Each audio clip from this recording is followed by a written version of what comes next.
This is going to upset every financial guru on YouTube. But the money lessons that we learn back home are the exact reason why you're still broke in America.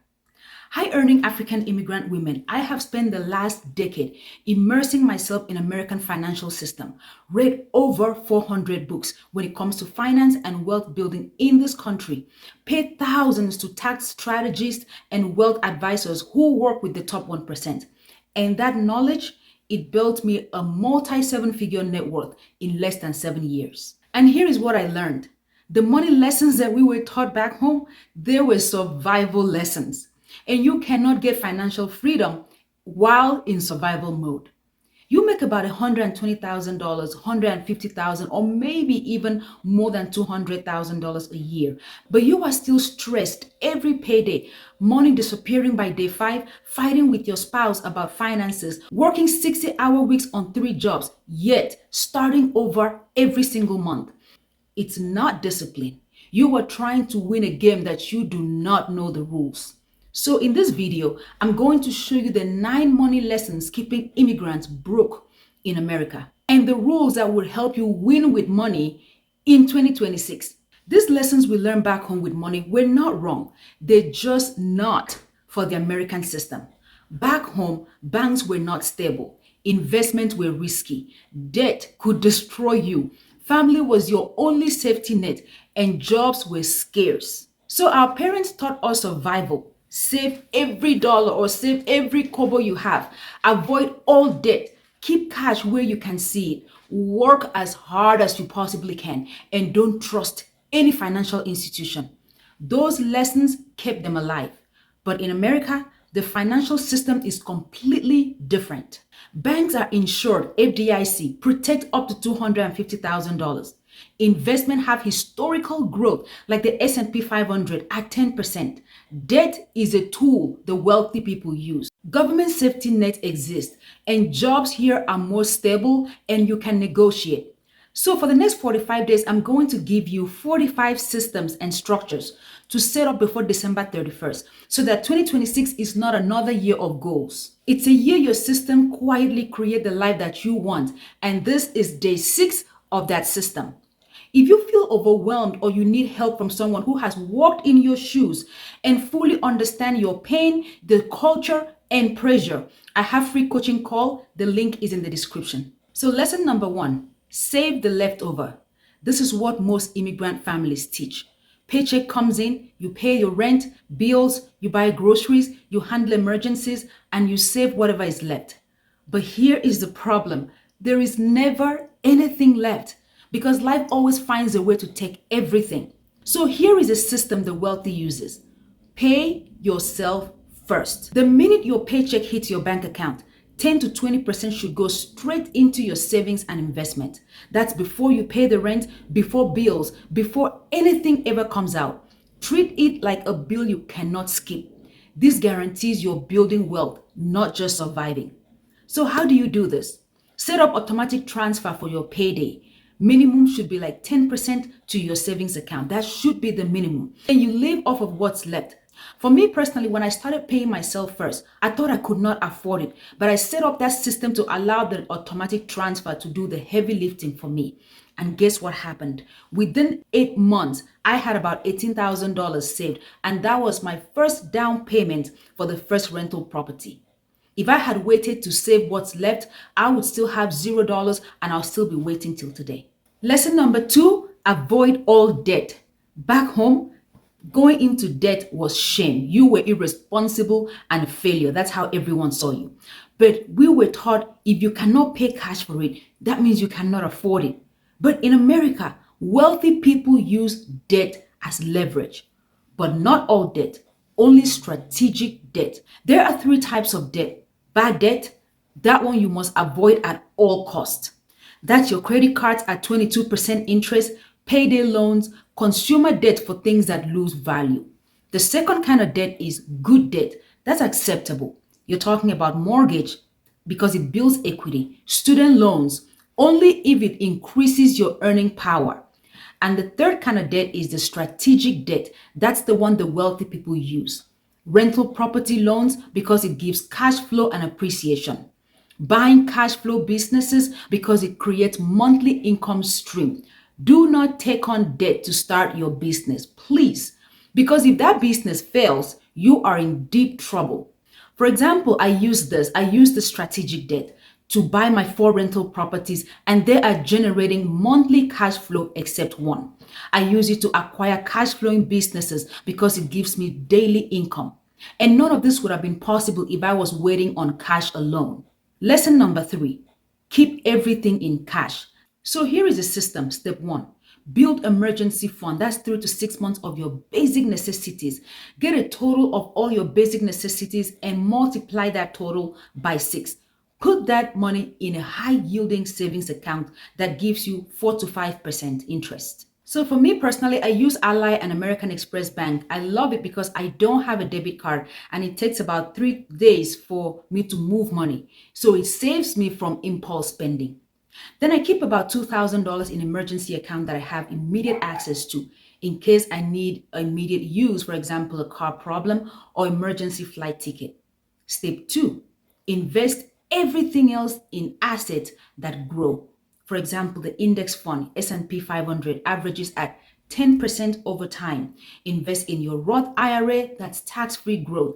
Invest in real estate, get rental income and appreciation. And the best one that I have used so far is the Index Universal Life Insurance because your money grows tax-free and there is no loss no matter what the stock market does. You hit the ground at zero.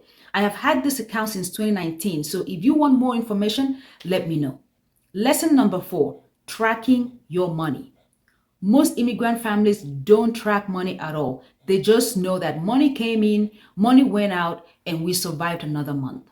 But you cannot build wealth or get to financial freedom if you don't know your starting point. Wealthy families know this exactly and they discuss this with their children. They know their income, they know their expenses, they know their assets, their liabilities, and their net worth, and they track it very often. So on your financial planner for this year, you need to write out your net income, that is your take home pay after taxes. Write out your basic expenses, that's your rent, your bills, groceries, transportation, your basic necessities that you cannot survive without. Number three, write out your discretionary spending, coffee, dining out, fun things. And number four, your net worth, that is your assets minus your liabilities. Track that as often as you can. And I have a video showing you how to do that. That was the video number one for our 45-day video. Just seeing your numbers in black and white, it triggers actions. You suddenly realize that you spent $600 on things you don't even remember. Or you spend $2,000 back home when you have $0 in your emergency savings. You wouldn't know that if you don't track it. So this awareness creates change because you cannot fix what you don't measure. Lesson number five, just save more, keep saving. Back home, saving was the only strategy. So we were taught to cut back as much as we can, sacrifice as much as we can, save, save, save. But here is the thing, there is a cap on how much you can save. You can cut coffee, cancel Netflix, cook at home, and maybe save about maybe $200 to $500 a month. But there is no cap on how much you can earn. You cannot save your way to financial freedom. So wealthy families teach both. Save a large percentage of your income and increase your income as much as possible. So how do you do this?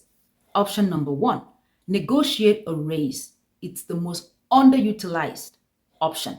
Show your boss how much value you have added to the company in terms of saving time and increasing their profit. Companies speak numbers, so show them numbers, not your sentiments or your emotions.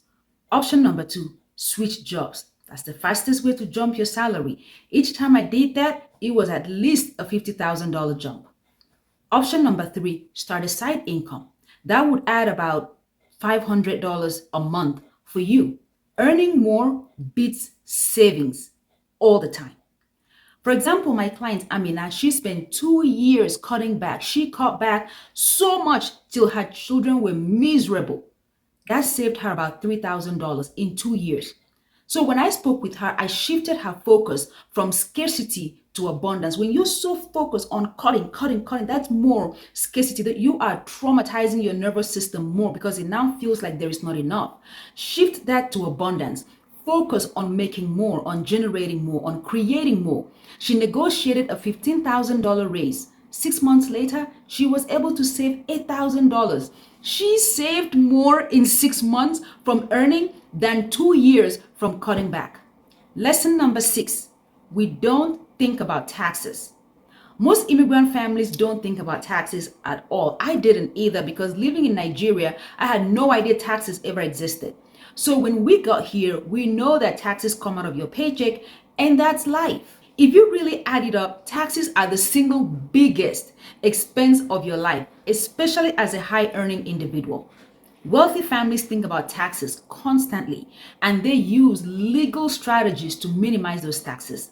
They have tax advantage accounts like Roth IRA, which grows tax-free forever. Your 401k, that's tax deferred growth. Your HSA, triple tax advantage because it deducts, it grows tax-free, withdraw tax-free for medical. Index Life Universal Account, tax-free cash value growth, and tax-free borrowing. That is one of the best in my opinion. Business structures. Your S Corp, it writes off expenses legally. Starting a home-based business to offset your W-2 taxes. This was the very first step that I took. So with the right tax strategy, it reduces to about 10 to 15% legally. After I learned about the American financial system, I got tired of paying crazy amount of money in taxes, yet I will still owe each time I filed. First year, I had to hire a CPA. That saved me about $18,000 in taxes legally. But by the following year, I started a home-based business and I hired a tax strategist. And that saved me $60,000 through legal structures and a trifecta structure. That's about $78,000 in 2 years that I kept instead of giving that to the government. And it was 100% legal. You don't have to pay more than your legal share, but the lack of knowledge, you will perish according to the Bible. Lesson number 7, waiting until you have enough to invest. So most immigrants think that they need about $10,000 or $50,000 before they can invest. So they wait. Meanwhile, wealthy families start their children investing at a younger age. I started mine at 9 years old. And because they know that time beats amount, here is how the math works. So you don't need $10,000 to start. You just need $50, $100, whatever you can, you need to start. Lesson number 8, your house is your wealth. So back home, having a land and your house was, in fact, you've arrived. So our parents taught us buy a house as soon as possible. But in America, the system is different. Your primary residence is not wealth. Remember, assets put money in your pocket. Liability takes money away from you. Your primary residence takes money out through mortgage payment, property tax, insurance, repairs, HOA fees, and it doesn't bring any money in unless you're renting some part of it like Airbnb. Here is what wealthy families do. They invest in real assets that generate income. Rental properties that bring monthly cash flow, index fund, which gives them dividend income, cash flowing businesses, which brings daily income, REITs, that's the real estate without you managing the properties, Index Life Universal Policy, which is one of the things that I also have. For example, with me, my primary residence cost about $2,500 a month. That's including everything. But my rental property makes me about $3,800 a month after all of the expenses, including the mortgage. One is a liability. The rest helps me build wealth and financial freedom. Your home is for you to live, while your asset is for you to build wealth. So don't confuse the two.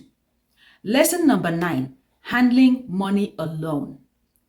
Back home, trusting people with money was one of the most dangerous things you could ever do. Scam, fake advisors, lost savings. A lot of people have fallen victims for this. So we were taught to handle your own money. Don't trust anyone with it. I had massive phobia. I'm not even talking about fear.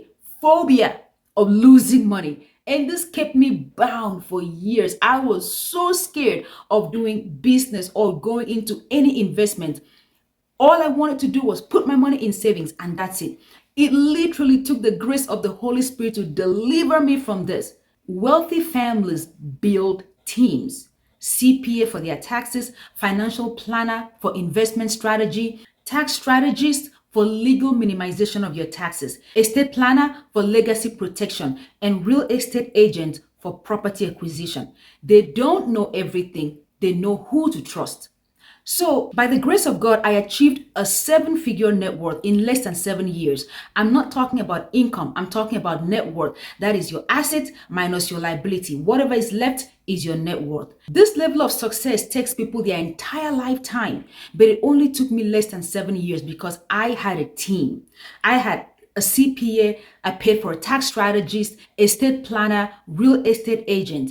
And if I had set up my team earlier on, it would have taken me less than 7 years. I DIY the first 2 to 3 years, and that's why it took me 7 years. So it should take you way less time because in this community, I am giving you the structured blueprint, the roadmap, and this should reduce your time. And I have a free phone consultation link in the description. So here is what I want you to do today. Pick one lesson and unlearn it.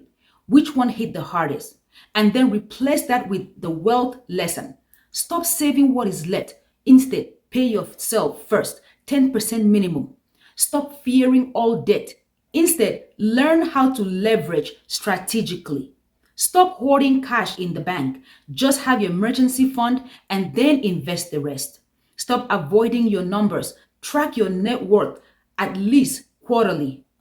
Stop only saving and focus on earning more. Stop being fixed on that scarcity mindset of trying to cut everything out. Focus on earning more money. Stop ignoring taxes. Open a Roth IRA this week. It should take you less than 10 minutes. Stop waiting to invest and start investing today. Stop thinking your house is wealth and start buying real estate. Stop doing it alone and hire the right team to help you out.